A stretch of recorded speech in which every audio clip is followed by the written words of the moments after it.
on behalf of Thea. I am pleased to introduce Brandon Straka, the founder of Walkaway. Brandon started the organization to educate liberals to walk away.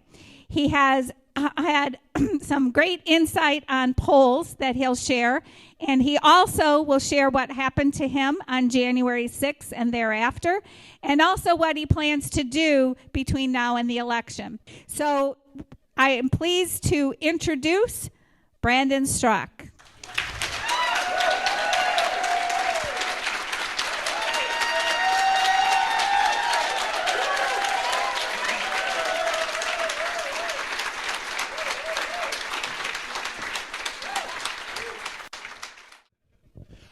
Yeah, I wanted to film when I came up here because I wanted people to believe how excited you were that I was here.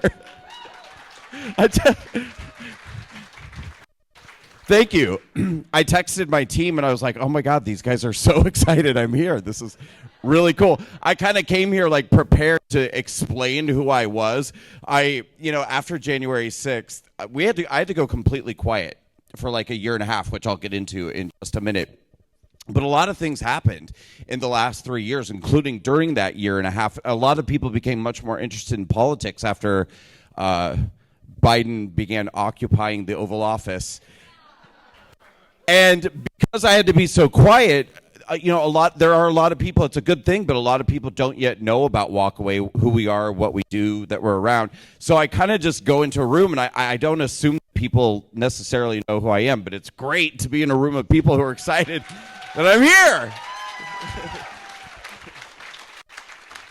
I love it.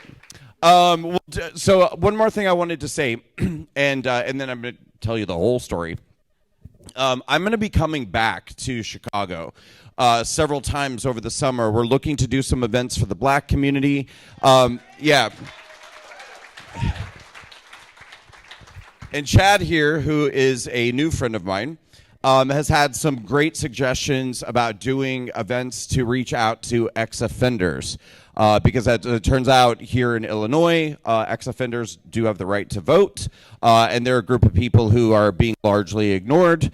And as somebody who is justice impacted myself, perhaps Walkaway is exactly the right organization to come in and have a conversation with these people about why they should walk away and walk towards what we're doing to save America.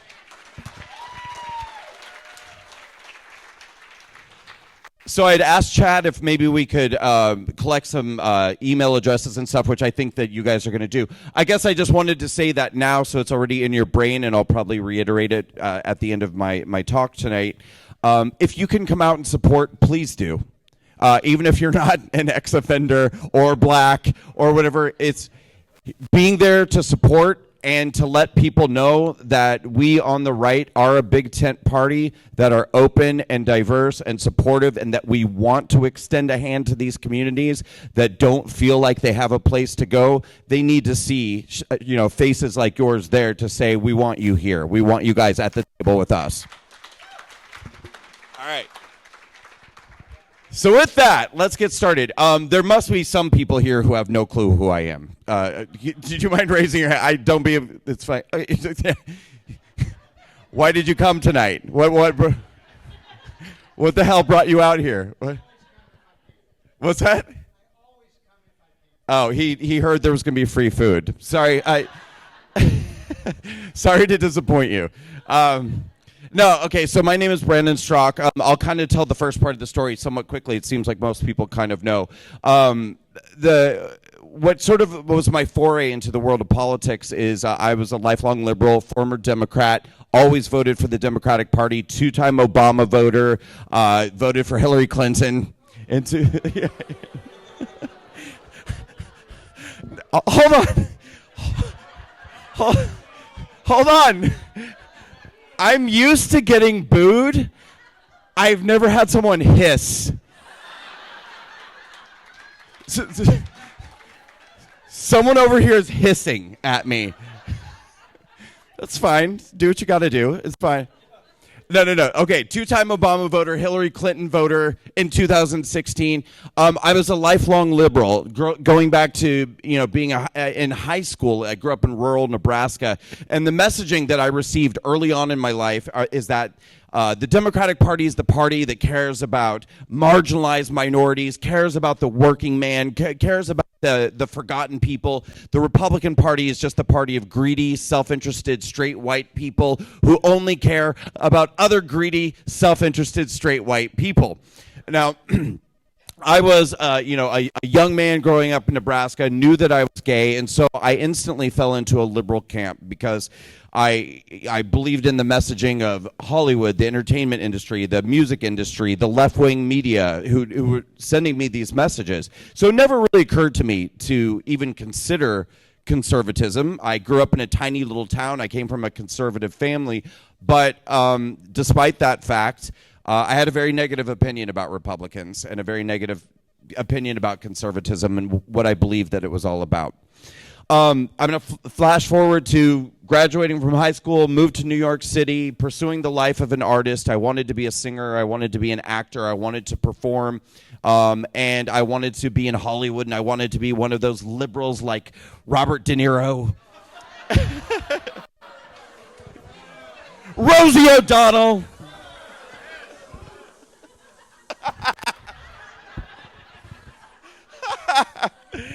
Now it's like a thing. Now we're just openly hissing at me. This is so fun. I love this. All right. So anyway, so I was in a very, very liberal camp. And, around 2015, 16, Donald Trump announces he's running for president. Despite the fact that I used to rush home every Thursday night to watch The Apprentice, I kind of thought it was a joke. The media that I trusted, CNN, MSNBC, New York Times, BuzzFeed, Vice, etc., they all kind of treated it like it was a joke, and I thought it was a joke. And to be honest, I think if everyone is being honest, I think a lot of Republicans thought it was a joke at first. And then slowly but surely, he's gaining steam. He's gaining momentum. This thing called this MAGA movement is beginning to rise in this country. And we're talking about populism. And we're talking about America first and make America great again and all of these things. And suddenly, I think the left-wing media recognizes, wow, something's happening over here on the right. There's a movement that's growing and growing. And maybe Queen Hillary doesn't just automatically have this in the bag. No matter how much we browbeat people over the head and tell them she's the most prepared candidate in history, this is her time, she's ushering in the continuation of Barack Obama's scandal-free presidency.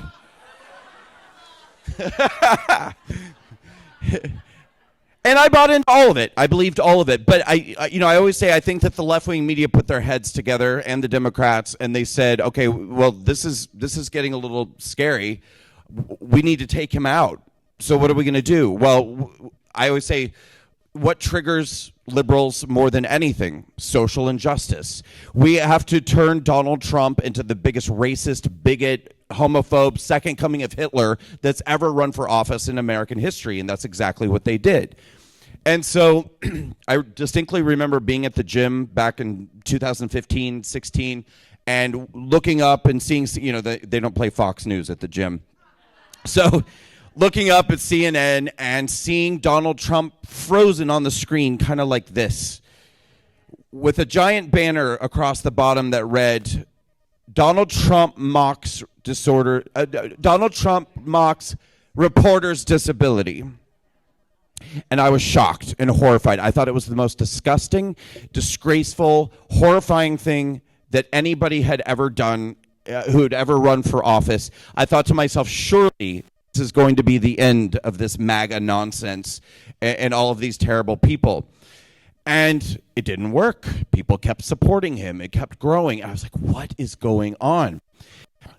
The same media that had been lying to me and manipulating me and deceiving me also were telling me, yes, this MAGA thing is scary and it's disgraceful and it's terrible, but don't worry about it too much because he has like a 3% chance of winning. And Hillary's going to win in a landslide. And I believe that. And so on election night 2016, I'm sitting in my apartment in New York City with my friends. We're all excited. We've got our snacks.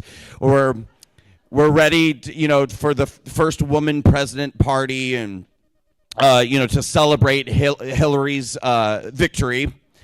And slowly but surely, as the night is going on, the oxygen is being sucked out of the room.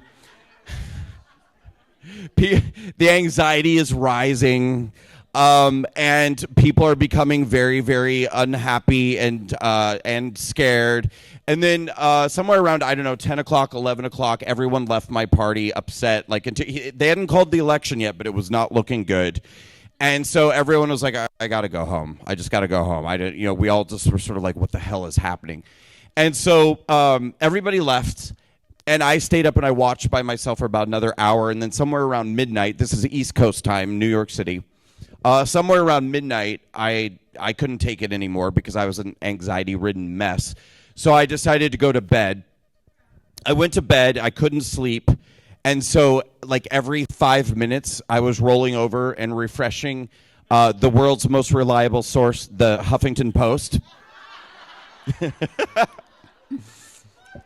I'm serious. I was laying in bed. I was just I was just staring at the ceiling, and then I'd hit refresh, and I'm like, and then I'd hit refresh, and then finally, somewhere around 2 in the morning, 2:15 a.m., something like that, East Coast time, I lean over, I hit refresh, and it happened. The page changed. Suddenly, it was a picture of Donald Trump with a giant red banner on top that read, "Nightmare, President Trump."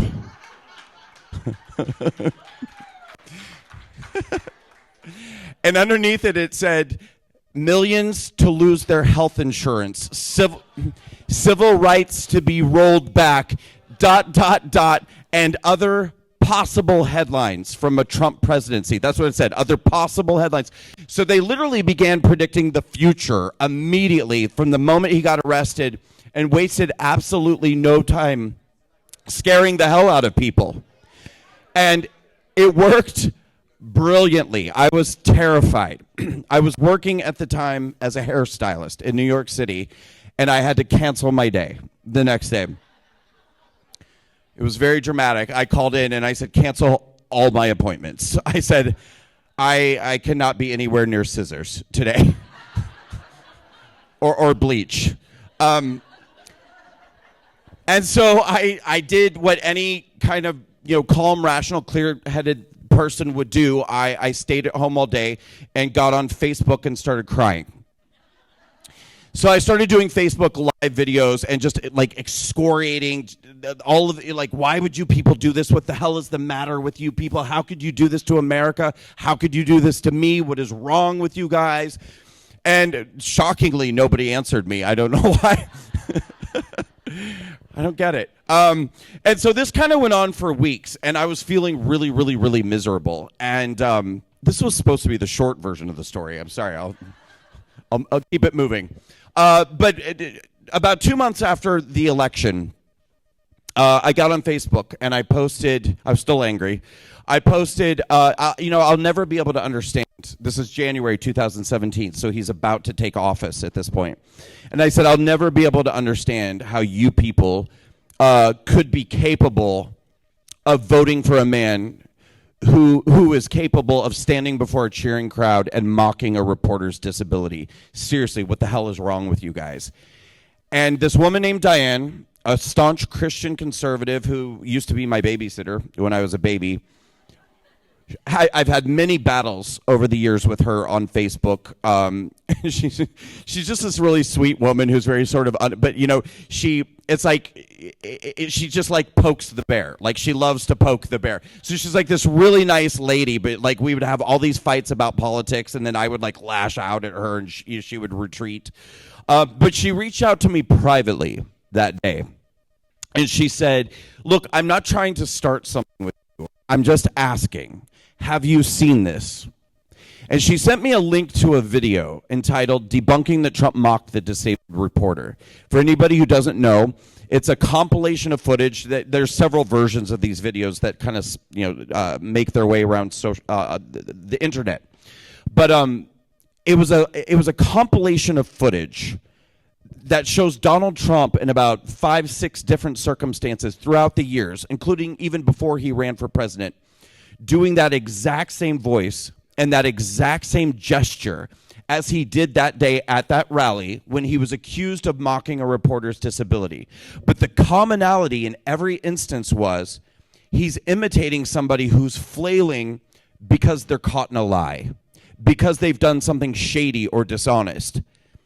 So I watch him doing the same voice and the same gesture numerous times, and I sort of had this, I almost kind of like dissociated from my body because there was this like disconnect between my brain and my heart, because my brain was going, oh my God, I don't think he actually mocked that reporter's disability. And my heart was saying, yeah, but we hate him. We hate him. We hate him. And so I watched it 3 times in a row because I was having trouble processing what I was seeing, and it upset me. And so I closed my computer and I just thought, okay, I'm going to go to bed, and I don't really understand what I just saw, and I'll look at it tomorrow and with fresh eyes and see what I think. And so I thought about it a lot during the night, and I woke up the next morning, and as soon as I woke up, the first thing I did was open my computer and watch it for a 4th time. And when I watched it for the 4th time the next morning, I thought to myself, okay, he didn't do that. He didn't mock that reporter's disability. But this had created a bigger conundrum for me in a way, because if Donald Trump did not mock that reporter's disability, why did CNN tell me that he did? Because CNN had never lied to me before.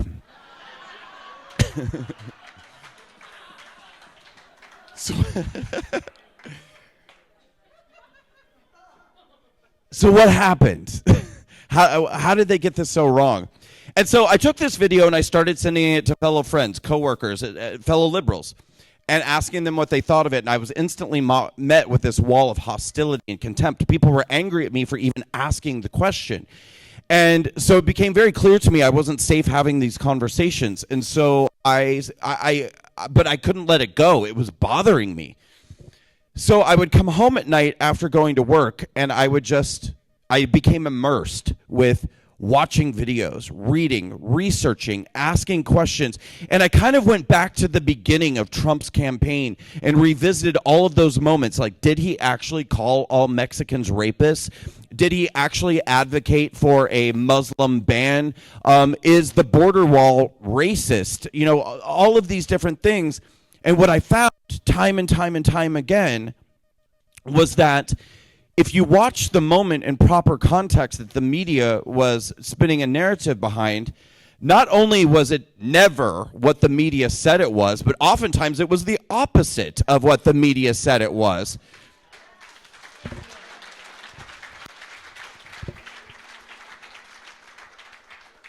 And so I started to discover that Donald Trump was not my enemy, but the media that I had been trusting my entire life. That was the enemy.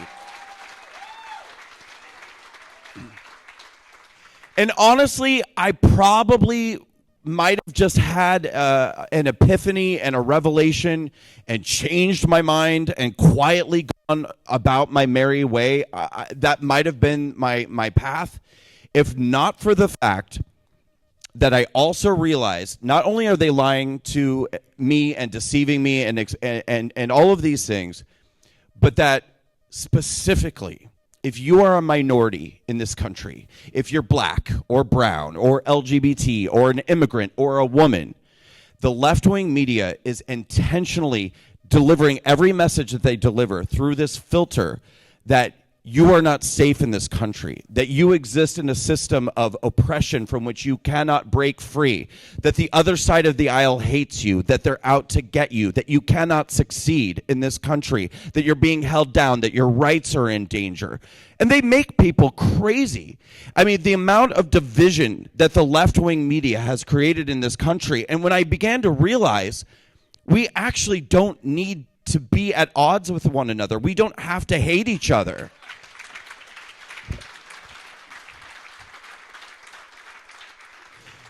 We don't actually have to be divided. This is all a mass manipulation and exploitation that's being created by the left with the intent to control how people feel and how they think, and then ultimately how they vote. This is all a giant psyop to try to control the outcomes of elections. And when I discovered that, I became outraged, so angry. And hell hath no fury like a gay man scorned by the Democratic Party. And so I created a 6-minute video in which I talked about all the reasons why I was walking away from liberalism.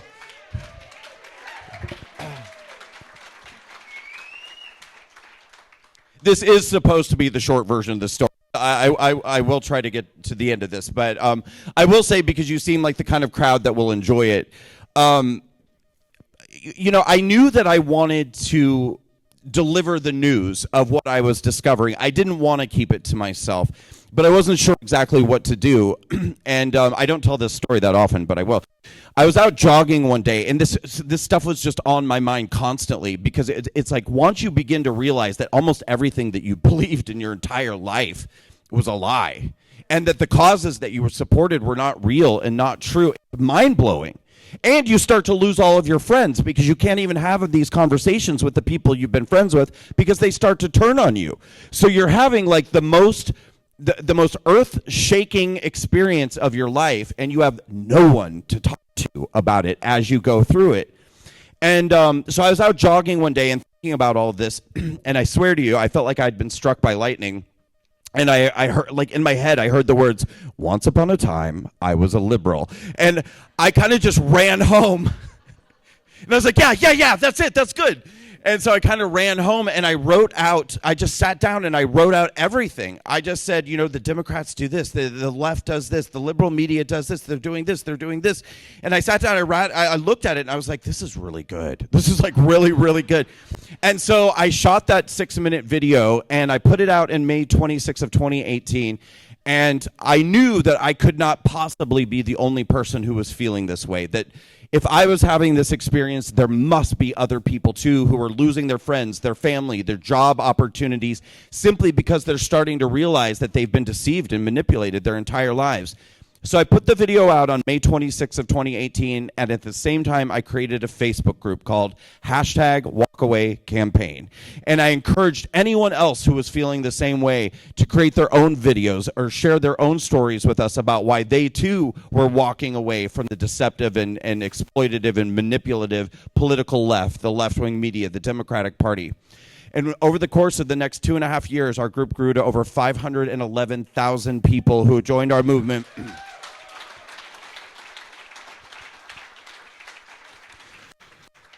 We attained tens of thousands of written and video testimonials from people sharing their stories about why they were walking away from the Democratic Party.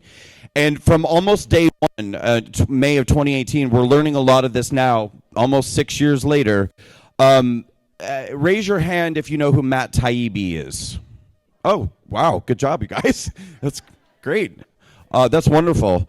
Matt Taibbi is an independent journalist who, when Elon Musk took over Twitter, was one of the people who was very influential in creating what they called the Twitter files. The Twitter files, for anyone who doesn't know, are basically that these independent journalists went in and looked at the communications that were going on inside of Twitter when Twitter was created, or when Twitter was owned and operated by leftists before Elon Musk. And what they discovered was that there were so many examples of our own government reaching out to social media entities and asking them to shut down the accounts of conservative people, to suppress the speech of conservative people, and to try to put out the kibosh, and in many cases, even continue their own lies and false narratives about individuals and organizations that they perceive to be a threat. Very recently, Matt Taibbi put out an update to the Twitter files literally like a week or two ago, and it was all about walkaway.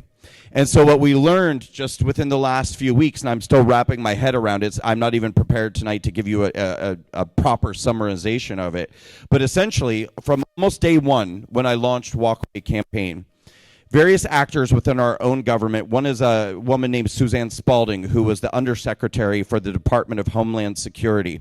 She was one, as well as Bill Kristol, John Podesta, and a number of other people, started to create this lie that Walkaway was a Russian disinformation campaign.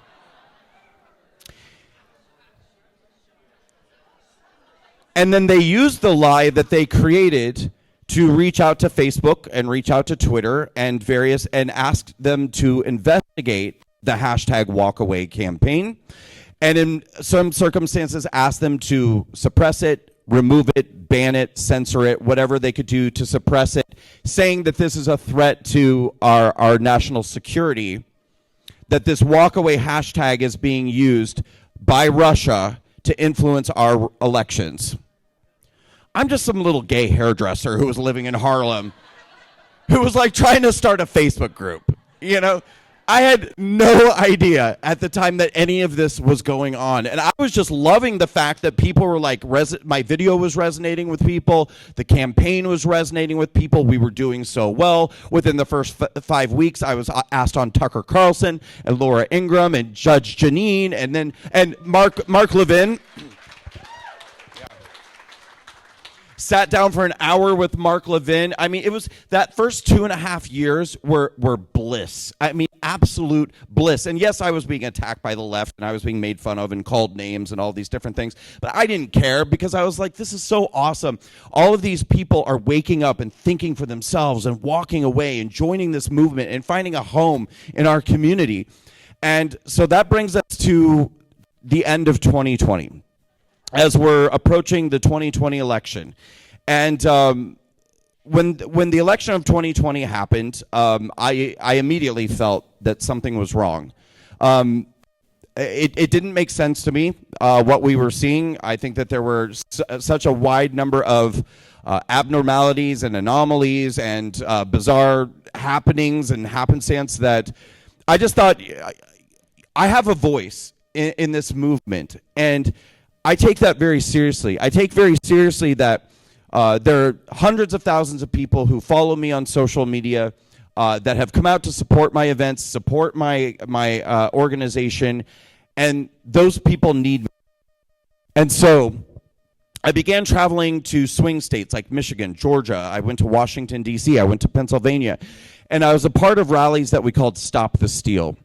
And the purpose of these rallies was to encourage people to keep their spirits up, stay active, make some noise, make sure that your legislators know that you feel like something is wrong with this election and we cannot move forward until this matter gets settled.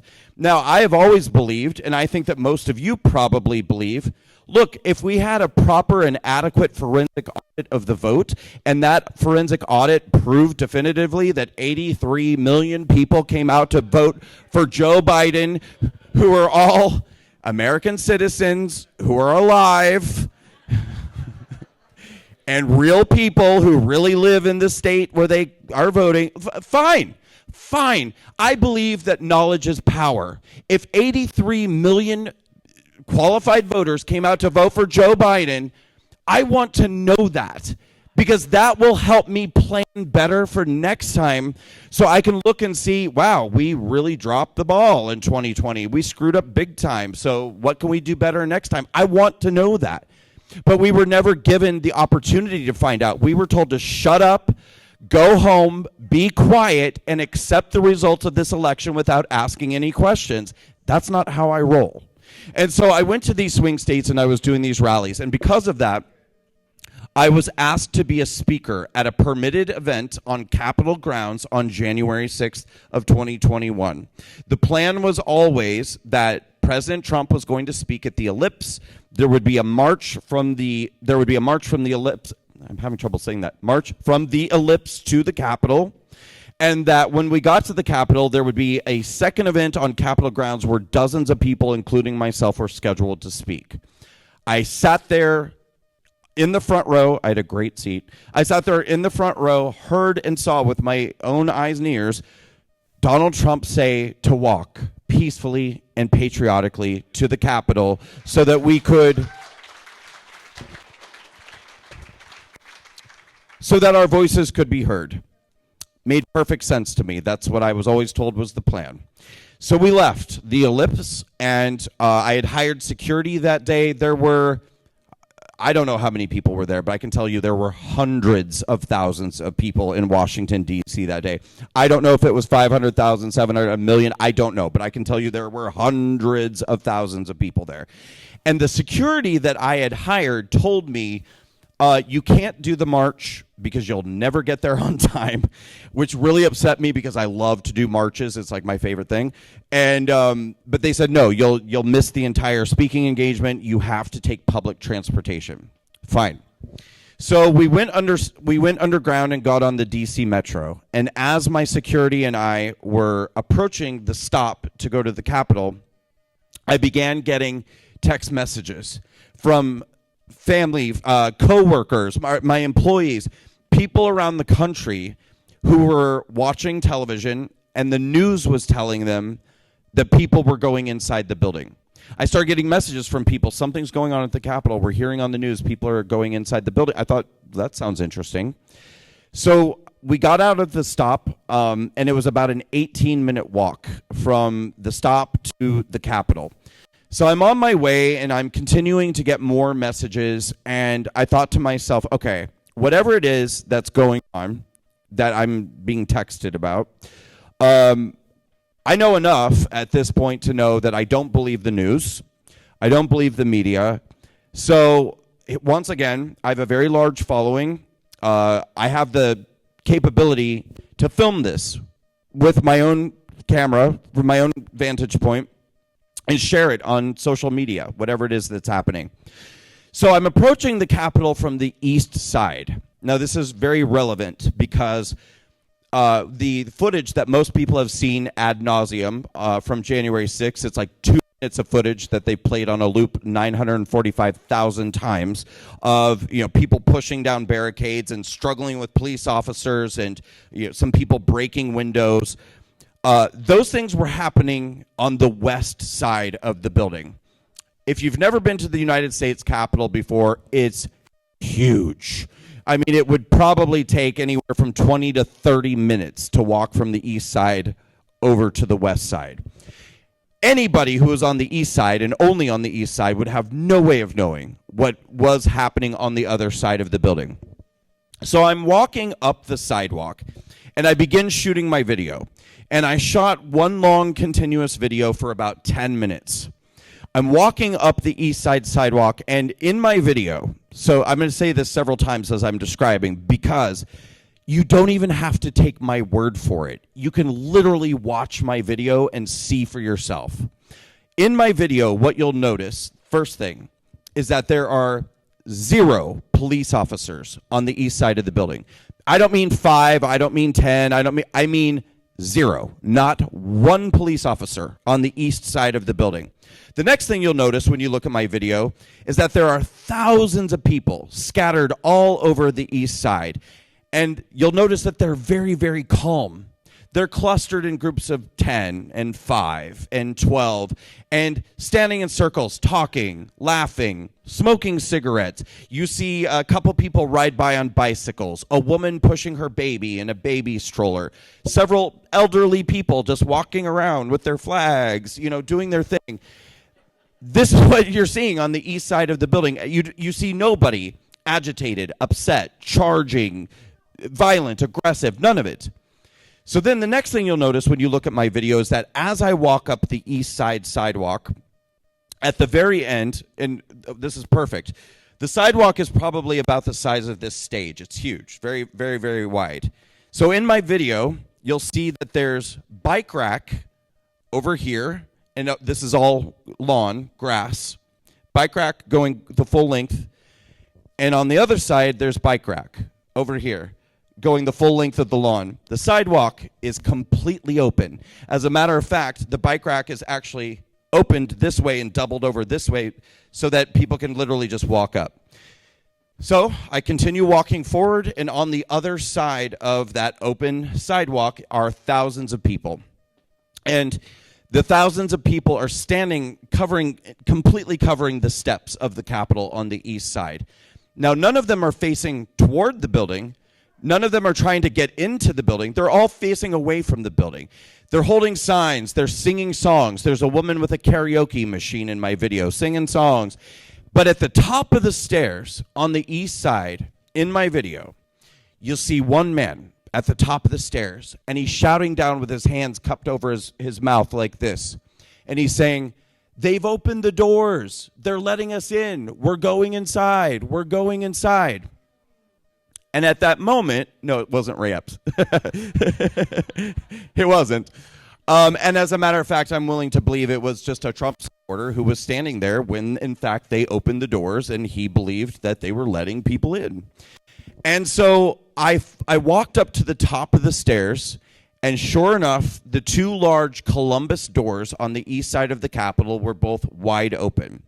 Now, we now know that the Columbus doors on the east side of the Capitol are 20,000-pound metal doors that are magnetically locked and can only be opened by deactivating a magnetic code.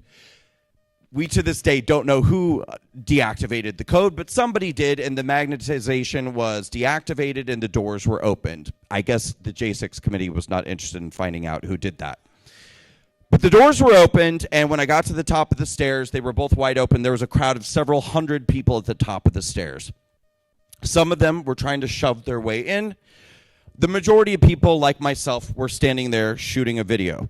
Now, I'm about 5'10", but I'm probably 5'9".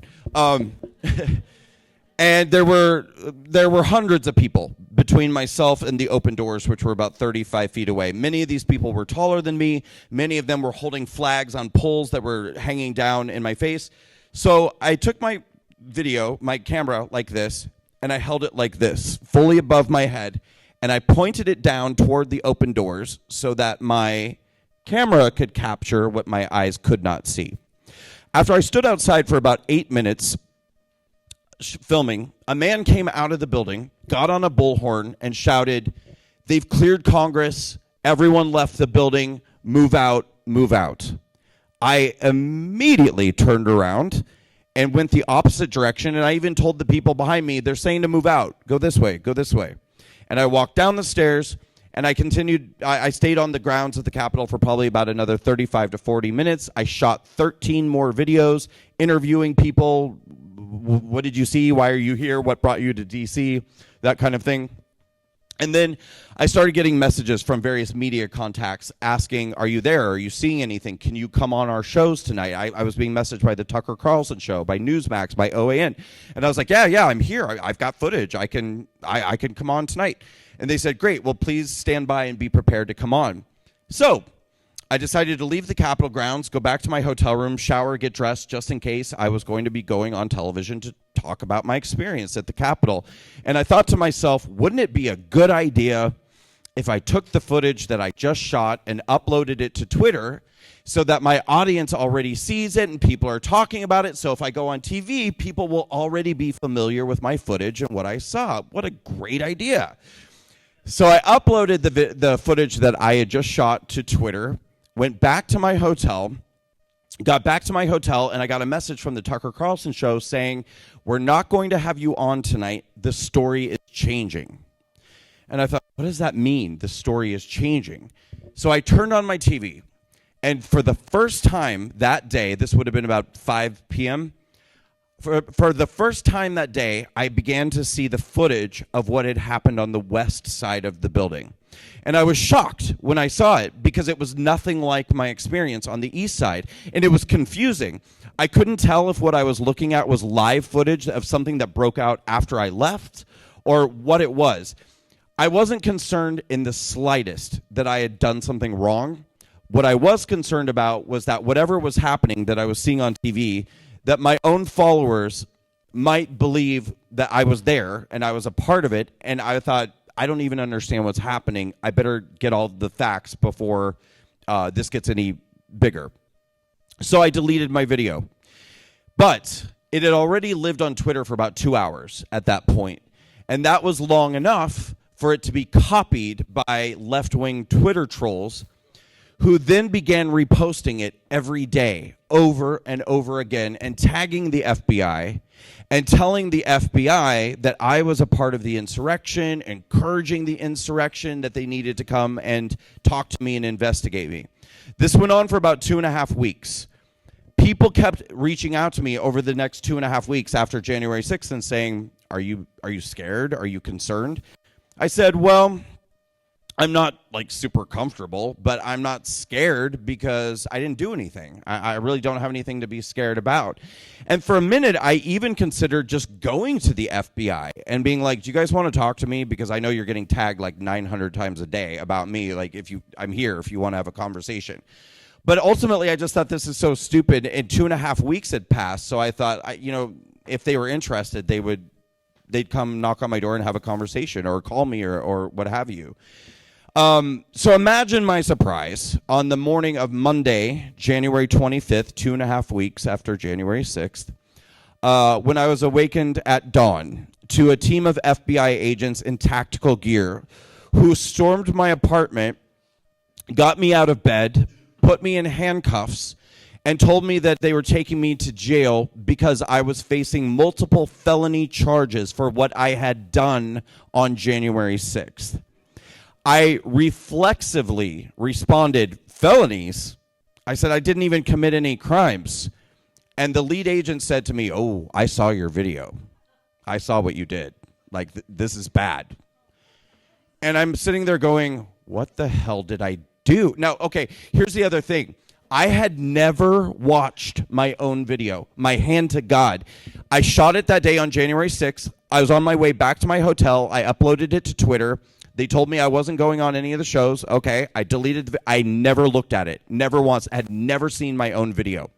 So now all of a sudden I'm going, what the hell did I do? And it messes with your mind for a minute when you've got all these people in vests and with guns and they're storming your apartment and you're just like, for a minute, I was literally like, did I punch someone in the face and I don't remember it? Like, did I black out? Like, what the hell happened?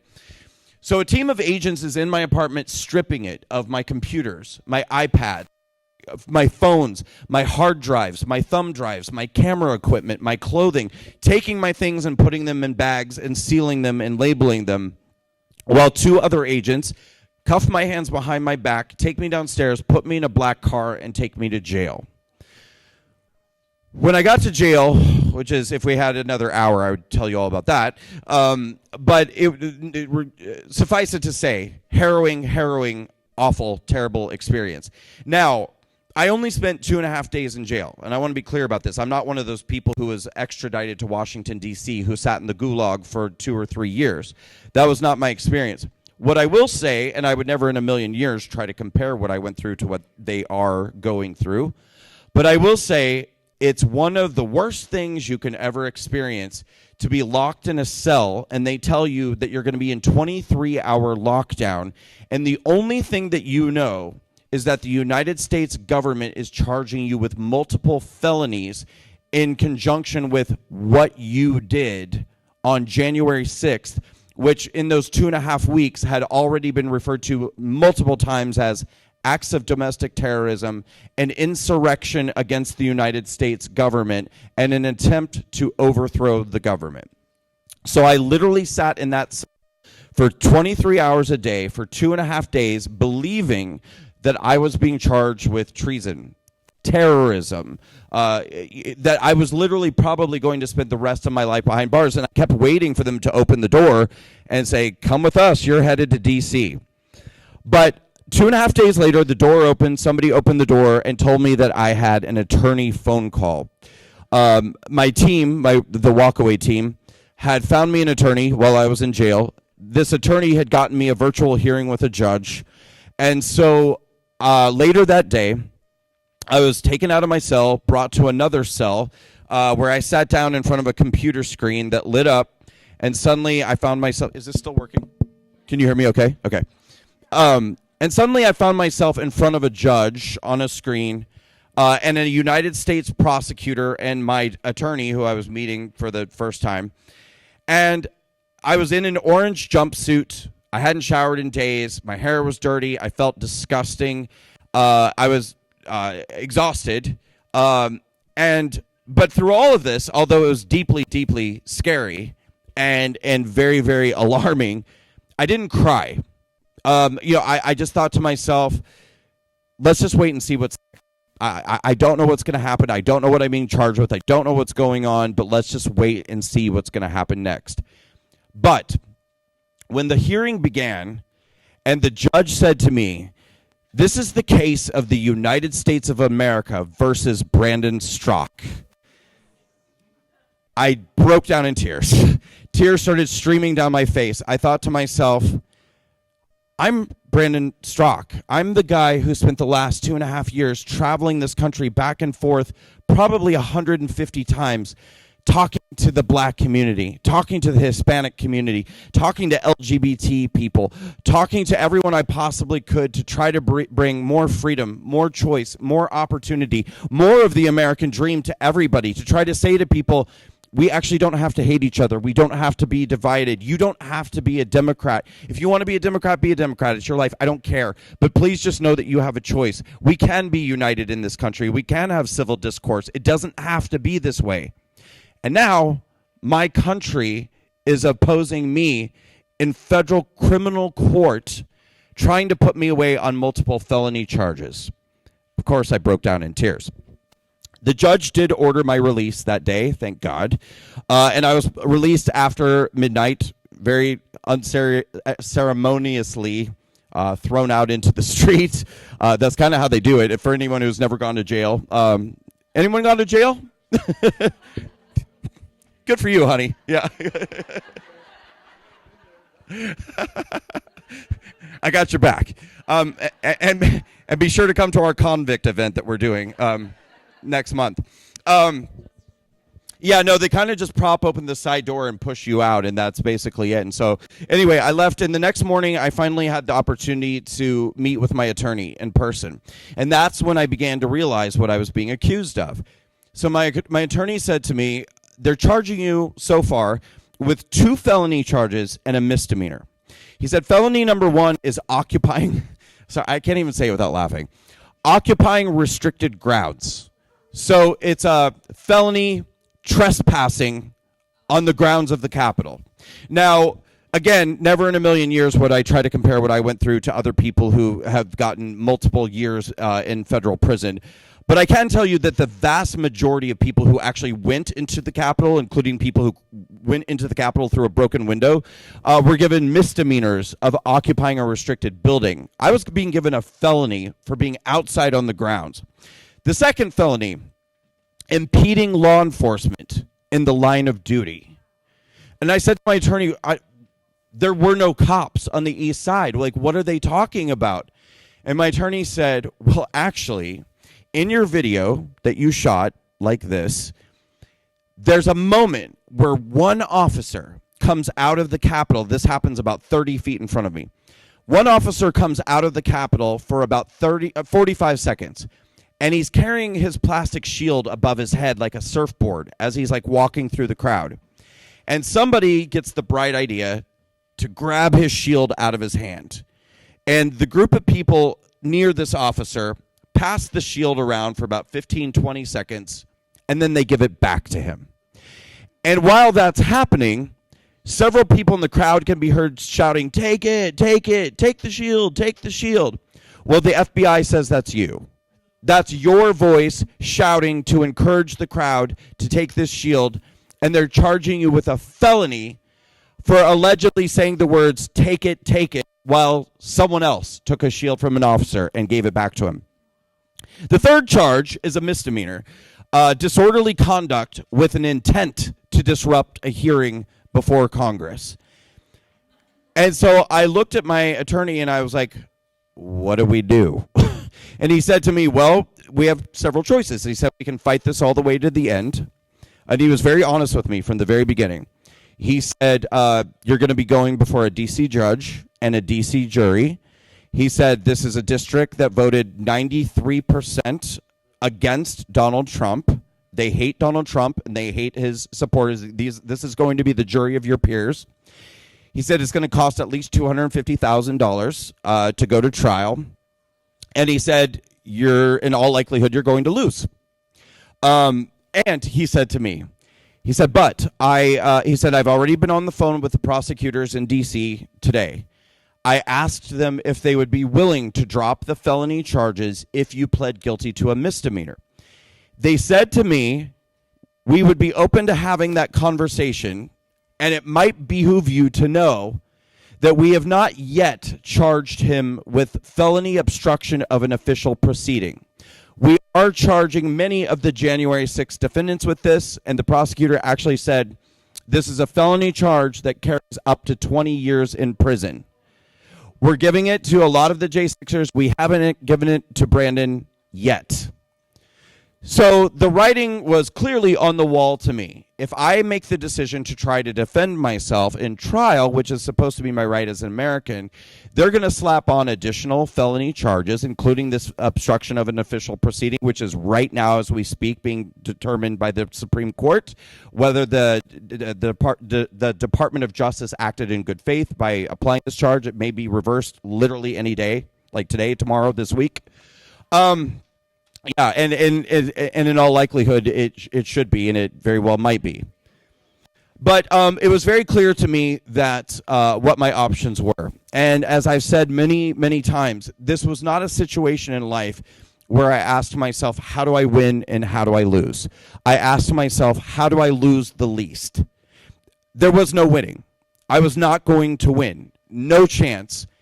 My goal was to try to be able to move through this situation with the least amount of damage and destruction to my life, with the hope that possibly I might be able to, within the matter of months, get back to work, get back out on the road, and do what I do best, which is traveling the country trying to get people to walk away from the Democratic Party. And thank you.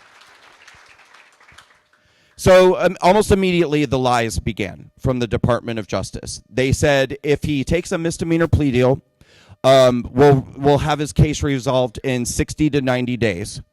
My attorney said to me, you just spent 2.5 days in jail. He said nobody goes to jail on a first offense misdemeanor. He said he didn't tell me what to do, but he said if you take the plea deal, the judge is going to give you time served. In 60 to 90 days, this is going to be behind you. You'll have moved on with your life. I thought, I don't like it, but it seems like the best path forward. That makes sense. So we indicated to them that we were willing to take this plea deal. 90 days went by, exactly 89 days went by. And on the 89th day, the Department of Justice reached out to us and said, we need another 90 days to work on your case. I said, they can do that?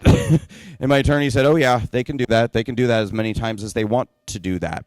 And that's exactly what they did.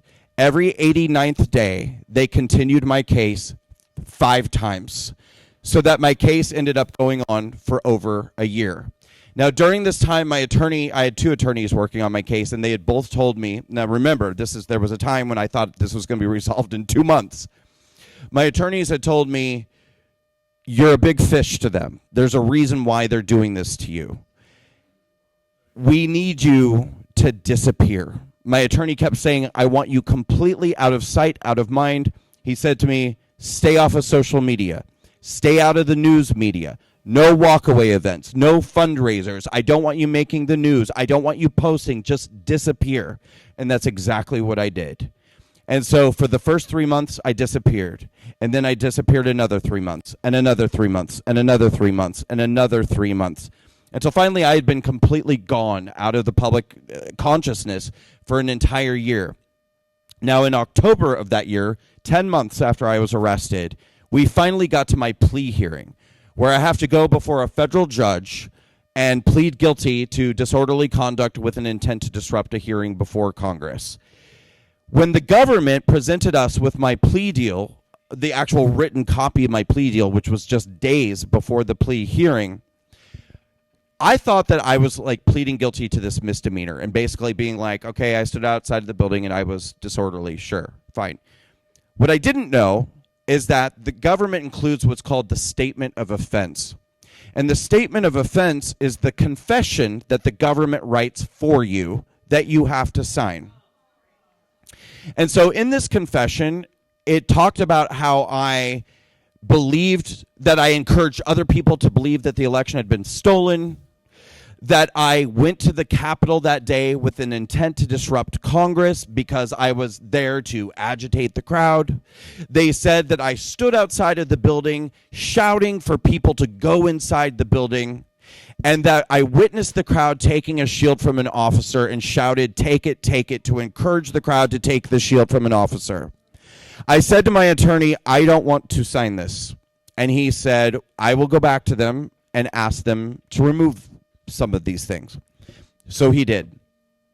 Days later, they got back to us and they said, we have run this all the way up to the top. This is what they keep saying. They always say this. Everything goes all the way to the top. I don't know if that means Merrick Garland, Matthew Graves. I'm not sure. It doesn't matter. But went straight to the top. We're not willing to change a word of the plea deal. They said if he doesn't like it, he's welcome to go to trial. That's what I was told. So I signed the plea deal. I went before a federal judge. I pled guilty. And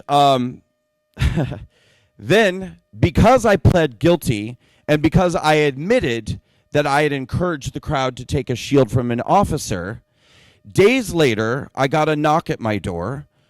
I opened the door and was presented with a stack of papers about this thick that I was being sued by the Capitol Police under the KKK Act, that a Soros-funded nonprofit in Washington, D.C. was representing 8 Capitol Police officers who are black and brown, who were alleging that I was a white supremacist who went to the Capitol on January 6th with an intent to harm black and brown police officers and deprive them of their civil rights. That case went on for 2.5 years and cost me over $100,000 to get through. But I'm pleased to report I won the case as of last year.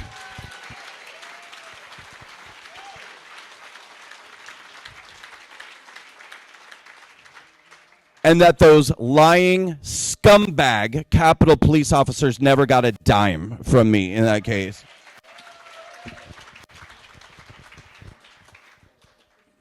Then in December of 2021, almost an entire year after I was arrested, I was scheduled to have my sentencing. And when at the time that I was scheduled to have my sentencing, yes. Okay, sorry, I was trying to, yes. At the time I was scheduled to have my sentencing, the Department of Justice felt like they hadn't done quite enough damage to me yet. Something else I should have told you. For any J6er who takes a plea deal, and the vast majority of us have, I'd say probably 90-95% of J6ers took the government's plea, signed their statement of offense, etc. But one of the mandatory conditions of taking a plea deal is that you have to sit down with the Department of Justice and be interviewed. And for everybody, it's different. You know, if you're some unknown person from somewhere who's 75 years old, they'll probably ask you questions about your community, why you went there, what you believed. And for a lot of them, they were trying to get a lot of people to say that Donald Trump put them up to this and that they would never have gone there. They wouldn't have done what they did if it wasn't for Donald Trump. Now, they didn't do that to me, which was interesting. But probably because of who I am and how I am, they felt like they couldn't get away with it. But they had an even better idea for me. So when they sat down with me and asked me questions, they had a list of about 25 names.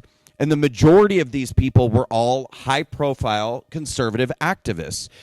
People like Jenny Beth Martin, like Scott Pressler, like C.J. Pearson, like a number of people like that.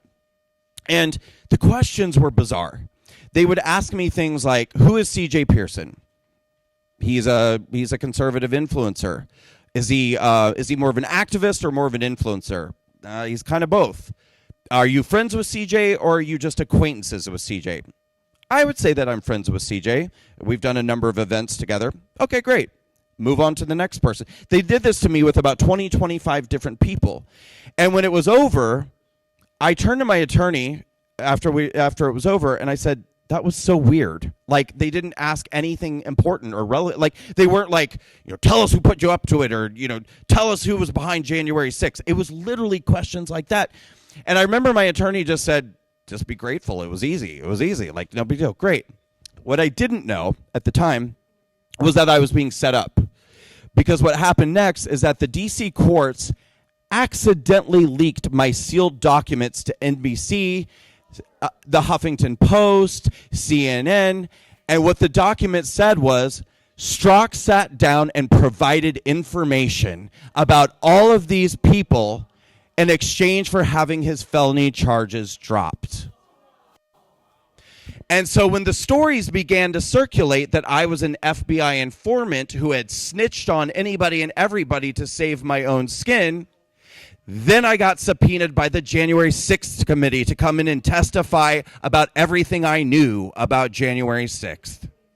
And so at that point, I had to hire another lawyer and go and testify before the January 6th committee in an 8-hour deposition about everything that I knew about January 6th, which amounted to literally nothing more than the fact that I was on my way to speak at an event and that I went up to the top of the steps for 8 minutes to shoot a video, and then I left. There's nothing else to tell. I have always maintained there's nothing to tell, there's nothing to rat about, there's nothing to snitch about, because it was a rally that temporarily turned into a riot for a small amount of people for a small amount of time, in which not many people got hurt except for Trump supporters who were killed at the rally, and there's really nothing else to tell. And so at my sentencing was then postponed because of all of this media circus that happened. So I finally, almost a year to the day that I was arrested, in January 24th of 2022, I was finally sentenced. Now remember, my attorney had told me no one goes to jail on a first offense misdemeanor. You're going to get time served. You'll be good to live your life. And we felt so lucky because I had drawn a Trump-appointed judge. And I thought, oh, great. Thank you, God. Thank you for bringing me a Trump-appointed judge. What I did not realize, and know at the time, none of us J6ers did, was that the Trump-appointed judges are actually the worst ones. And the reason why is, well, twofold. First of all, I believe that a vast majority of them hate him. That they actually, now remember, just because you're Trump-appointed doesn't mean you're a Trump supporter. It basically means that you have a long history of conservative voting or some sort of interaction with the Republican Party. Many of these people are the biggest rhinos. They just happen to be appointed by Donald Trump and actually hate him, hate you, hate MAGA, hate the America First movement. The other thing is that they feel like they have to have a good display for all of the people who are watching, that they are going to go hard on the J6ers. They're not going to go easy on Trump supporters because they're looking for a Supreme Court appointment and they want to make their masters happy in the D.C. swamp. So they're more than happy to throw J6ers under the bus. My judge shredded me for an hour at that hearing. I had actually written this allocution. It's called an allocution when you kind of make a statement on your own behalf. And I had actually inserted a few jokes into it because I just sort of thought, I'm going to take this very seriously, but I want her to see me as a person. I want her to see me as a human, that I have a sense of humor, that I'm just a normal guy who walked up on the steps of the Capitol. By the time it became time to read my allocution, I didn't even want to do it. I kind of looked at my attorney and I was like, this is not going to do me any favors. And so I was actually editing in real time as I was reading. I was like, don't say that. Don't. I cut all the jokes out because I was like, this woman hates you. And she actually said, too, she said, it's unfortunate that I have to choose between giving him prison time or house arrest. Because she said, due to the nature of the fact that he's pleading guilty to a Class B misdemeanor, what that means is if I give him prison time, I can't give him probation. If I can only give him probation if I give him house arrest. And she said, that is the only reason why I'm giving you a house arrest sentence, because I want to keep you on probation when it's done. And so she sentenced me to 3 months of house arrest with an ankle tracking monitor, 3 years of federal probation, 60 hours of community service. The government didn't even request a fine, but she said, I'm giving you the maximum fine of $5,000, $500 restitution payment to be made to the Capitol, even though she acknowledged I didn't engage in any violence, vandalism, theft, or destruction to the Capitol. And my favorite, to add insult to injury, court-ordered mental health services for 6 weeks. So the government put an ankle tracking monitor on my ankle. I was not allowed to leave my apartment for 3 months, another 90 days. And I'm still to this day on federal probation, which will go on until 5 days after the inauguration, January 25th. of 2025, I will be allowed off of federal probation if nothing happens between now and then, if you catch my drift. And so, and knowing the government as I do at this point, if something else is going to happen, they're going to wait until the last day of my probation to tell me that there's something new coming down the pike. And so that is, in a nutshell, what I went through with the criminal justice system, the civil courts in Washington, D.C., the January 6th committee, and I'll just bullet point tell you, because this I know I've been talking for a long time. Because of everything that I went through and the fact that I ended up pleading guilty to a Class B misdemeanor, I was permanently banned, and my organization Walkaway was permanently banned by PayPal, Venmo, Stripe, Patreon, 5 different email services, including Constant Contact, MailChimp, SendLane, a number of others. We were banned from our donor portals. We were banned from our email, from our payment processors. We were banned by banks.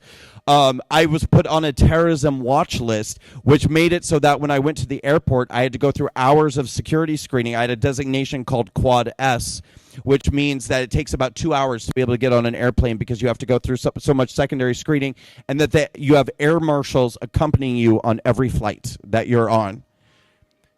This is what the United States government is spending their money on. This is what they're doing.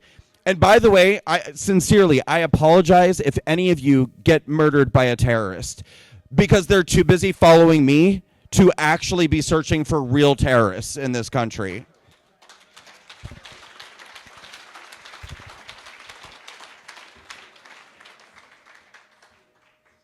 Let's end on a positive note.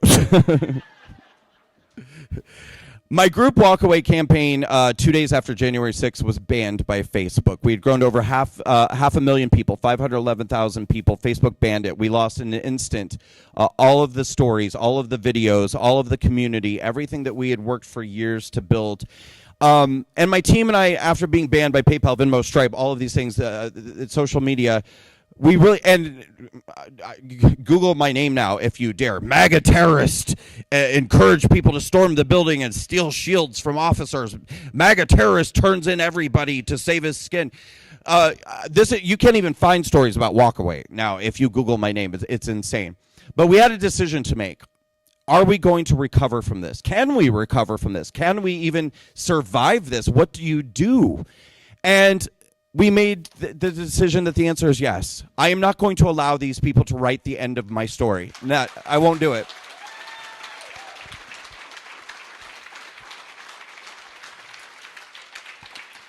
And so we implemented what we internally at Walkaway call the Freedom First Initiative, which means that we will not do business with anybody. I don't care if it's somebody to come and sweep the floor, or if it's our banks or payment processors or event platforms or whatever. I will not do business with anybody without having a conversation first that goes something like this. I'm a Republican. I am a Trump supporter, and I was arrested for being at the Capitol on January 6th. Do you have a problem with any of this? And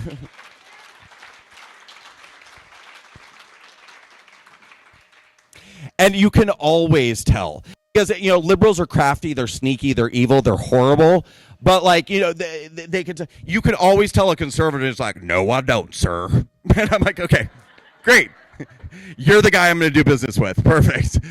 So we have completely rebuilt the organization once again from the ground up.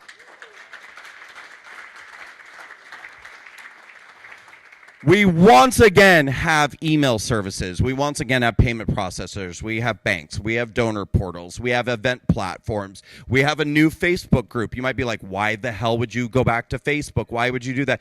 Because remember, and believe me, it pains me to exist on a platform that's capable of doing something like that to me. But my job and my mission is to reach people on the left and wake them up and get them to walk away. I will go anywhere.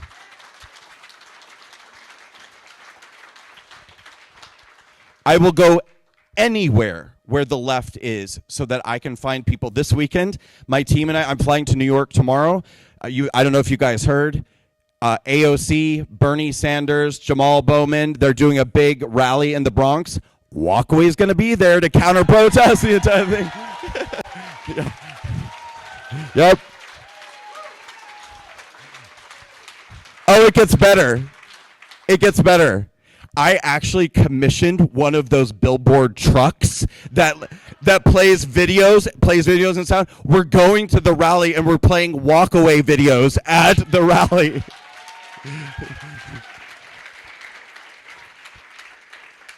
We're going to be parked there with a giant truck and just play video after video of black and Hispanic people going, I will never vote Democrat ever again for the rest of my life.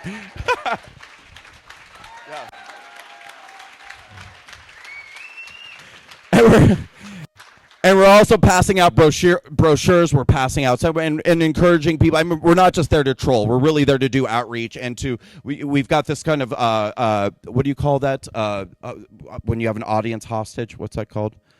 Captive audience. Thank you. I'm on a terrorism watch list and I just said hostage.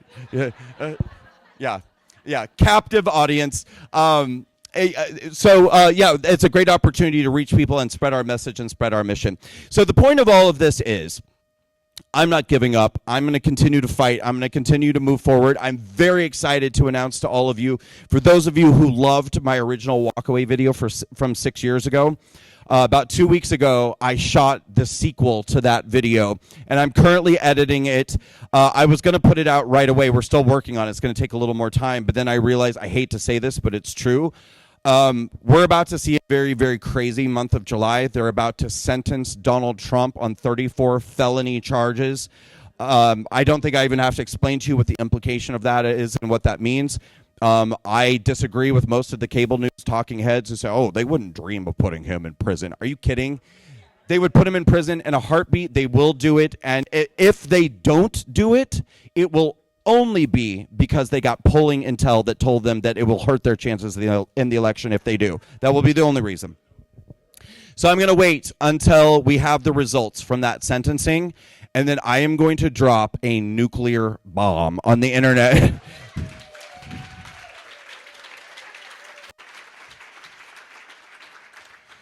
This video talks about everything that has transpired in the last 6 years since I made my original walkaway video. I shot it in exactly the same style, black t-shirt, black background. It's me just rapid fire saying everything that is so anti-American, so unacceptable, so not okay with the political left and the Democratic Party, how much worse things have gotten in the last 6 years. That's going to be coming out within the next couple of weeks, and I think it's really going to be phenomenal. And in addition to that, I'll say we are coming back to Chicago to do several events. We're going to be doing events for the black community, for ex-offenders, and a number of other things. So I would love to have your support when we come back. I'd love to see as many of you there as possibly can. Please come out, come be a part of it. And I guess my closing thoughts before I take some questions are, if you, and you would be absolutely human if the answer is yes, if any time in the last 3 or 4 years you've gotten to the point where you're beginning to feel hopeless, you're beginning to feel despondent, you're beginning to say to yourself, can we overcome the obstacles that are in our path? Is what we're up against so insurmountable that we can't win this battle? And is it better maybe just to retreat, take a step back, and just look away? Because what I'm looking at is too horrifying to even process. You would be very human if you felt that way. I have felt it myself. I think every person in this room has felt it from time to time. When you're feeling that way, please remember my story. And please remember that I am not going to quit fighting, and I'm not giving up, so neither can you. Thank you. So I think we're going to take some questions, right? You said the Facebook was shut down. Walkaway Illinois never was shut down. I've been the moderator for 5 years. Yeah. And it's because we had a lot of restrictions. We have a whole list of things that we can't allow, different words, different things. Sure. So if anybody in the room wants to sign up, just go to Facebook and Walkaway Illinois. We just got 13 people during this meeting sign up. So. Nice. Oh, I love that. Yeah, thank you. And I'll say, too, look, if anybody wants to support in any way that they're able to or that they want to, We built a web page. So our website is walkawaycampaign.com. That's our website, walkawaycampaign.com. But we have a page called walkawaycampaign.com/next. And that page has 5 easy steps. I know that sounds like a lot, but it's so easy. 5 easy steps that we're asking anybody and everybody to take to help support us. 1, join our new Facebook group. There's a link right there on that page. 2, we created our own app in the last couple of years called Walkaway Social. Join our app. It's free to use. You're going to love it. You're going to enjoy it. Join our texting list. Join our email list. I know this sounds like a lot, but you guys, no one knows better than me. You can wake up, everything's gone. They've taken your social media. They can take everything. If you give us your email and your phone number, we can still keep in contact with you if they come and try to ban us again. And the last thing is, if you want to support our mission, please donate if you can. And you can do all of that at walkawaycampaign.com/next.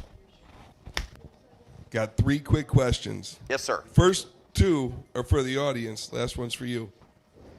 Who filed taxes this year? Raise your hands. Raise your hands. Okay. Does the government support you? The federal government? Are they doing what you would want them to do with your tax dollars? I mean, I paid for my own imprisonment, so. And my question for you is, how quick would all this change if people stopped funding their oppressors? That's true. I'm on probation, so I'm not recommending you do that. I'm just saying it is true. It is true. Yes. Brandon, this is a great experience for me. I've been a supporter since day one. Thank you. I am in awe of your raw commitment to humanity and to conservative principles and just to patriotism.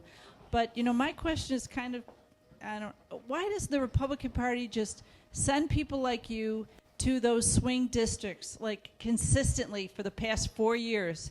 Because that's where those elections are determined. Yeah. Why aren't we in Michigan, Wisconsin, Georgia, Maricopa? Almost like, why don't we have headquarters there just beating everybody's door down with our message and with people like you? I'm assuming, yeah. I'm assuming you want the truth, right? It's not pretty, but the truth is, and look, Lara Trump is actually a friend and a supporter, and I hope we're about to see some change within the RNC. But I think up until this point, the truth is the RNC has actually hated grassroots organizations that are doing well. The more successful that you are as a conservative activist and the more successful that you are as somebody who has an organization, they perceive it as a threat, not as a benefit to the movement as a whole. We kept asking ourselves for years, look, I'm not trying to be immodest, but it's just true. In 2.5 years, I gained a massive online following. I became a media figure. I traveled the country. We literally did hundreds of events between 2018 and 2020. The results spoke for themselves. We had tens of thousands of video and written testimonials from people saying, I'm walking away from the Democratic Party because of this movement. This movement has opened my eyes. This is amazing. And through all of this, I didn't have one person in the Republican Party reach out to me and say, like, maybe there's some talent here that we should nurture. Like, maybe you're doing something that. Why aren't you only going to those important swing districts? Because you would Well, and we are. I mean, Walkaway is. But I mean, if your question is why aren't we being supported? Why isn't there a cohesive plan? Why aren't we all kind of coming together?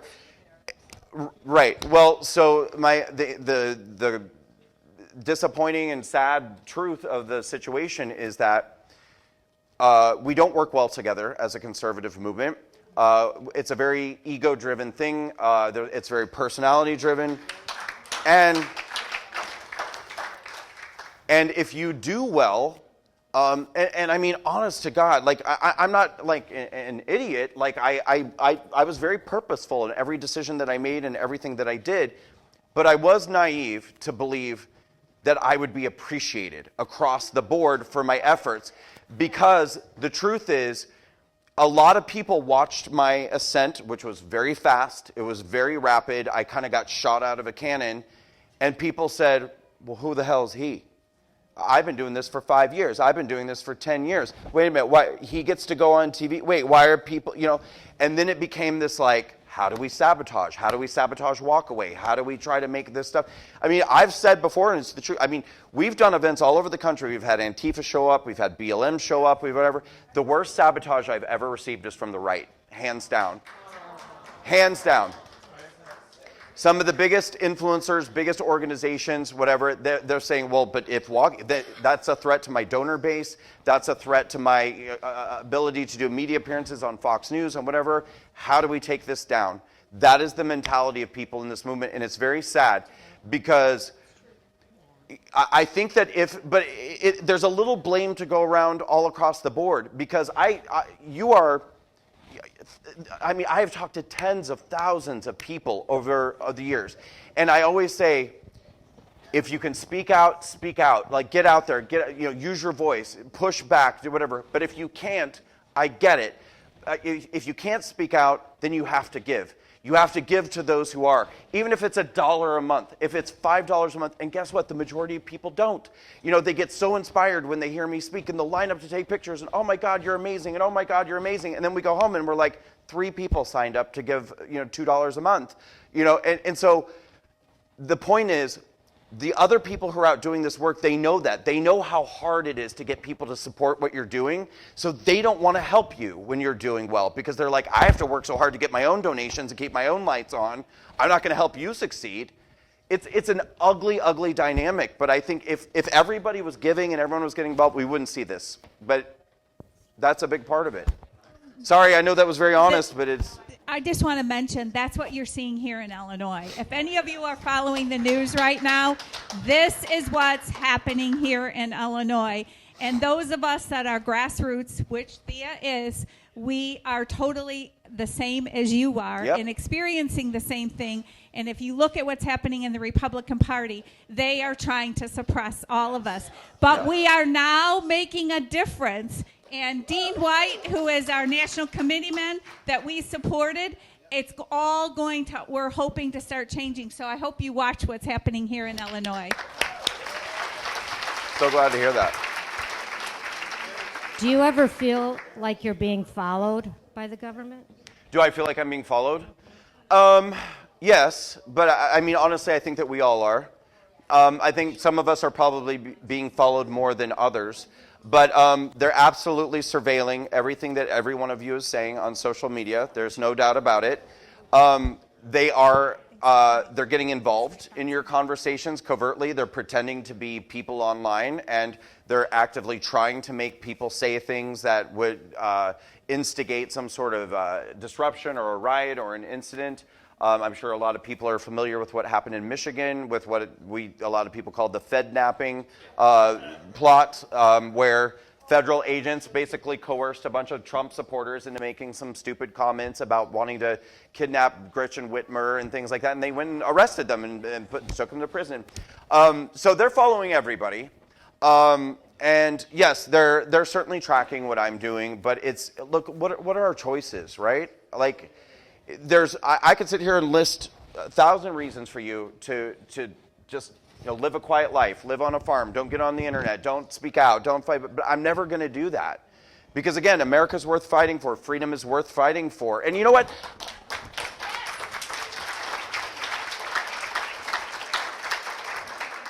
You know what? God bless Donald Trump because.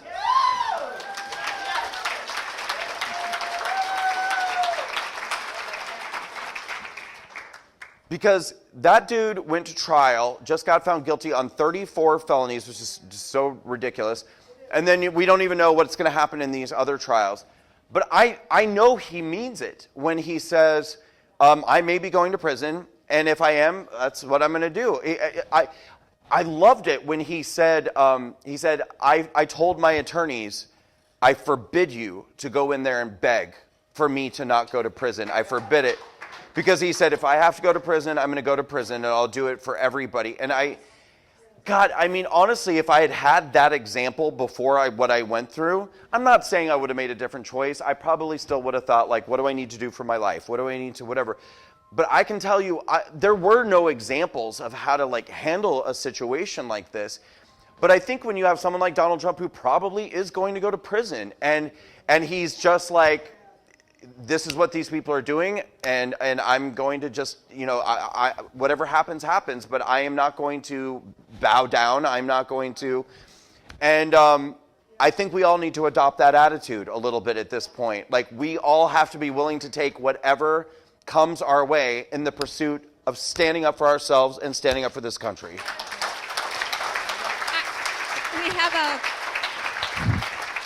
I have a question over here, but we've been asked to pass around an envelope, which we've done in the past. So I'm just going to start sending it around, and anyone who would like to donate, you can put money in the envelope. Thank you. Thank you. In hearing your case, I'm wondering if your name is Brandon Straka or are you El Chapo? I know. and earlier this week, Roger Stone came and spoke in Oak Brook here in the same story. These guys come, automatic rifles. He said, my wife had automatic rifles pointed at her head. Yeah. It's just awful what these Disgrace. people are doing.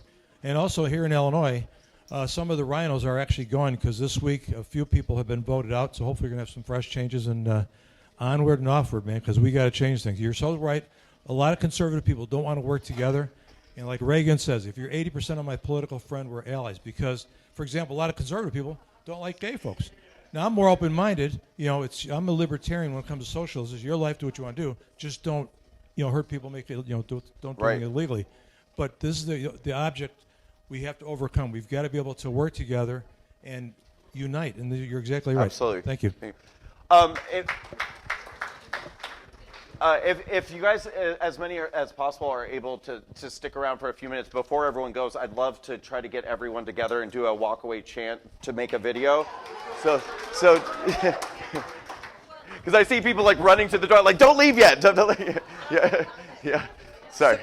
Would you have a comment for us when a lot of us have liberal friends? Is there like an opening line, or what do you think are our best avenues into kind of open that door, Great even question. to get them thinking or whatever? Great question. Her question was, for those of us who have liberal friends, family, etc., what are some good tactics, techniques that we can use to open the doors of conversation? So I want to remind you in the story that I told you earlier about my babysitter who reached out about the disabled reporter. She reached out to me privately, and she sent me a video, and she said, I just want to ask, have you seen this? And I watched it, and it ended up changing my life. And I think that's so relevant because the reason why that approach was so successful and was so successful with me, she allowed me the freedom and the space to experience that experience on my own without feeling judged, attacked, cornered, without her pointing a finger in my face and saying, did you see you're wrong? Do you see how stupid you were? Do you see? And she asked me, please tell me what you think, right? And it took me like a few days to kind of get back to her and talk with her about it. It took me a few days to kind of process it. But I always say to people, I think that's such a noble approach. And so often I'm as guilty of it as anyone else. You get frustrated, you get upset, you get tired of being called a racist and a Nazi, and you get a white supremacist and a terrorist and a whatever else, and you just want to lash out. You just kind of want to give it back, and sometimes I do. But I think if you want to try to really plant a seed to open somebody's heart and open somebody's mind, sometimes it's helpful to find a really compelling video or something and just reach out to that person and say, hey, would you take a look at this and tell me what you think? And open up that conversation and try to see if you can find middle ground about something that a person might be able to, and don't expect the world. Don't expect somebody to reach out and be, oh my God, I'm going to vote for Trump now, But you're planting seeds, and that's what happened to me. Seeds were planted for years and years and years. And finally, I just woke up one day, and it's like the last piece of the puzzle came into place, and the picture became clear, and I understood it. The other thing that I'll say to you that I often recommend to people, when you're having conversations, try to establish what I call mutual core values. And what I mean by that is that liberals love to think that they're the people who are very virtuous, they're very moral, they're very caring. You guys are all just amoral, greedy, only care about yourselves. And so I think if you can find a way to communicate the policy points that you support as a conservative in a way that establishes compassion, kindness, caring. You can say to people, You support Trump, you support a border wall. That's so racist. How do you do that? And you say, actually, that's very interesting because I actually care deeply about Black Americans and Hispanic Americans. And did you know that those communities, more than any other communities, are disproportionately affected when illegal migrants come into our country? Because illegal migrants are taking jobs away from low-income Black people, low-income Hispanic people. All of these people who immigrated to our country through our legal system and went through that process, and now their American dream is being taken from them by people who came in illegally. That's who I care about. So don't let them get the upper hand about trying to be the ones who are moral and virtuous and all of these things. There are many reasons why conservative values are kind and compassionate and caring, and I think we have to do a better job of explaining that to people. Okay, so first of all, I found it interesting that you said that you were approached on Facebook. Yeah. So there's value to social media. Right. A lot of us, we hate social media. I mean, it's a lot. It's overwhelming, right? But there is value to it. So I think that's important. We can't not just say, oh, we're not going to be on social media. We're virtuous because we're not on social media. Right. Well, sorry, but a lot of people are on social media, so we need a little bit more of it, in my opinion. Sure. In some respect. So I thought that was very interesting. Also, before I played your interview on Sunday night, I played one from Dr. Francis Boyle, a University of Illinois professor, who basically has said the COVID-19 shot is a bioweapon. So I wanted to talk to him about that controversial statement. And we were censored by YouTube. YouTube stopped the video. Of course. Now, we weren't censored for you, but we were censored for him. But we've been censored in the past. So this is also a problem that I think all of us need to tackle on social media. But I think the one thing that you haven't brought up that I thought was really important is that you did polling. And so I think it's important for people to understand what subjects right now move people on the left or move people from what you've figured out. Yeah, sorry, it took me a second to remember the conversation we had, but now I remember. Yeah, so when I'd done her radio show, she was asking me about polling, and I think particularly we were talking about issues, like what issues are kind of resonating with people. Is it immigration? Is it the economy? And I was saying yes. So with Walkaway, we have tens of thousands of people on our email lists and things like that, and a lot more than that on social media. And so we put out a lot of polls with people and asked, what are the top 2 issues or 1 issue or 3 issues? And then we took all the responses from that and we counted them, and then we established a list of 5. And what we found, and we've done this several times, but it's kind of amazing because the conservative movement as a whole and the Republican Party, up until Trump started going through all this court stuff, was completely ignoring January 6th and completely ignoring what was happening to people as they were being arrested, rounded up, etc. But when we were doing this polling, the number one answer that we were consistently getting from people all over the country was that they are most concerned about the weaponization of the justice system and the authoritarian outreach that they're seeing from our government and how this is eventually going to impact their lives and what's happening, and that they're scared about it. People are concerned about the border. They're concerned about illegal immigration. They're concerned about inflation and the economy and all this, but consistently, the number one answer we were getting was weaponization of justice. And so I wanted to share that because so often, if you are still watching Fox News or if you turn on Newsmax or whatever it is that you're watching, they up until recently, they were acting like that wasn't even happening.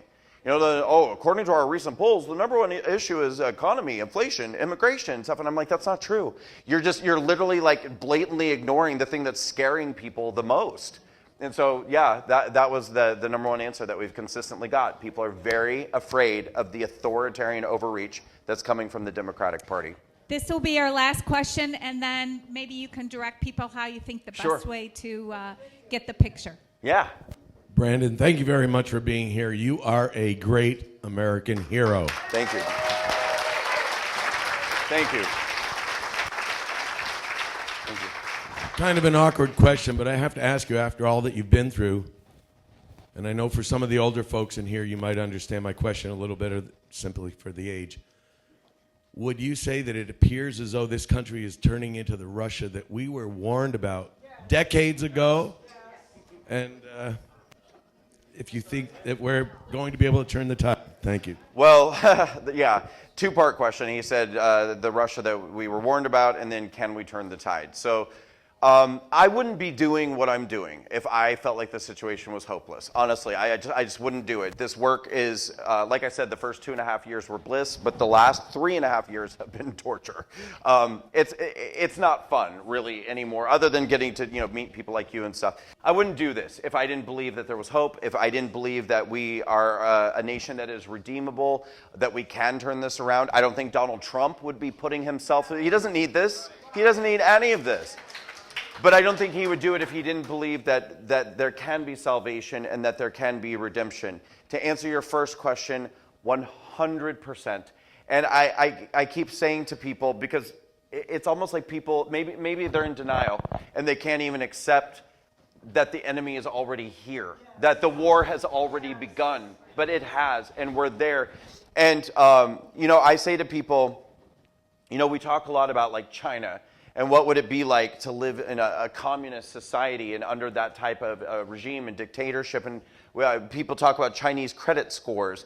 When the government gets to decide if you're a moral and virtuous and good enough person to be able to drive your car or use the internet or travel or get on an airplane. Literally, the government in China decides these things based on if they think that you're a good enough and virtuous person, which of course translates into, do you support the regime? Do you oppose the regime? Do you shut your mouth enough and just comply and do what we say? I am living proof that is already here. The Democrat Party government decided I was not a good and virtuous and moral person because I went to the Capitol on January 6th. And they decided that it was not only okay to round me up and put me in jail, but that I shouldn't be allowed to send and receive money. I shouldn't be allowed to send and receive emails from people. I shouldn't be able to get on an airplane without being harassed and accompanied by air marshals. Social credit scores are already here. I'm just in the first wave of people that they decided it was okay to do this to. But believe me, if the Democrats are allowed to continue to hold power and if they're allowed to continue to win elections, we are not far away from the point where you don't have to go to the Capitol on January 6th for them to decide that you're not worthy of being able to have a bank account and get on an airplane and be able to live your life. Maybe you just voted for the wrong person. Maybe you voted for somebody that they've determined is a threat to democracy or a threat to our nation or our society. Maybe you gave money to a candidate that they think is a threat to democracy. There's any number of reasons now that they've normalized this type of behavior, that they're going to begin to expand the scope of who qualifies as a domestic terrorist or a threat to our society or our democracy, and we start taking their rights away. We can't ask any more questions. This is it. But I did have a few people have been asking can you tell where to find the video that turned you around, the Trump video? I'll do you one better. The exact video that I saw, I have to look because, like I said, there's multiple versions of it. But if you go to walkawaycampaign.com, we have a tab that I think the tab is like education or something like that. We made our own video series called The Hard Truth. And episode 1 of these are like 5-minute videos, like PragerU videos, like different people talking on different themes. We did a voter registration one with Scott Pressler. We did an anti-Semitism one with a walkaway guy named Daniel Morchi, different things. But mine was episode 1, and it was liberal media bias. And I used that example in the video, and we show that footage of the Donald Trump compilation in that video. So if you go to walkawaycampaign.com, I believe the tab is called Education. It's something like that. It's right there in the middle. There's a little drop down. It'll say The Hard Truth. Just look at episode 1 of The Hard Truth, where I talk about that. We want to thank everyone for coming tonight, and thank you, Brandon, for an excellent presentation. Tell us who you are! Nice job. Thank you. I love you.